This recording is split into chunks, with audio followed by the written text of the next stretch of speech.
Pernah nggak sih kalian lagi buru-buru, malah mobil kalian tuh mogok gara-gara akinya soak? Nyari bengkel dadakan tuh susah banget. Aki baru mahal dan ganti aki tuh ribet banget. Tapi pernah nggak sih kepikiran kalau baterai UPS itu bisa jadi alternatif buat starter mobil? Kedengarannya emang agak cringe kali ya, tapi bener nggak sih? Apa malah bahaya? Buat yang kepo-kepo, stay tune sampai selesai ya. Jangan lupa like dan follow.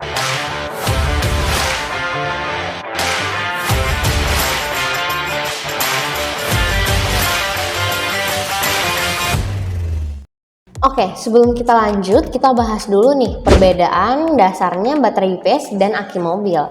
Baterai UPS dan aki mobil memang sama-sama sumber daya cadangan, tapi ternyata teknologinya beda banget. Yang pertama yang akan kita bahas dahulu yaitu aki mobil. Seperti yang kita tahu, aki mobil menggunakan teknologi lead acid atau asam timbal dan memang dirancang untuk arus yang besar dalam waktu yang singkat, misalnya untuk starter mesin. Dan tentunya aki mobil bisa diisi ulang oleh alternator saat mesin mobil menyala. Sedangkan baterai UPS biasanya menggunakan VRLA atau lithium ion yang juga lebih cocok untuk beban yang kecil dan stabil dan dalam waktu yang lama. Nah, tapi sayangnya baterai UPS ini nggak bisa menangani lonjakan daya besar seperti starter mesin mobil. Jadi sebenarnya bisa nggak sih baterai UPS itu dipakai di mobil? Kalau secara teoris sih mungkin aja, tapi dalam praktiknya ya ada beberapa kendala besar yang harus kalian pahami, yaitu yang pertama, starter mesin butuh arus yang besar. Nah, kalau aki mobil bisa ngeluarin arus besar dalam waktu singkat buat nyalain mesin mobil. Tapi baterai UPS itu gak dirancang buat itu, jadi kemungkinan besar bakal gagal atau malah buat makin rusak. Yang kedua, sistem pengisiannya yang berbeda, yang mana aki mobil dicas otomatis saat alternator pada saat mesin menyala. Tapi kalau baterai UPS memang perlu charger khusus, jadi gak bisa deh dicas otomatis di mobil. Dan yang ketiga, dari segi daya tahan dan keamanan. Nah, untuk baterai UPS sendiri ini amat sangat gak tahan guncangan dan suhu yang ekstrim seperti aki mobil,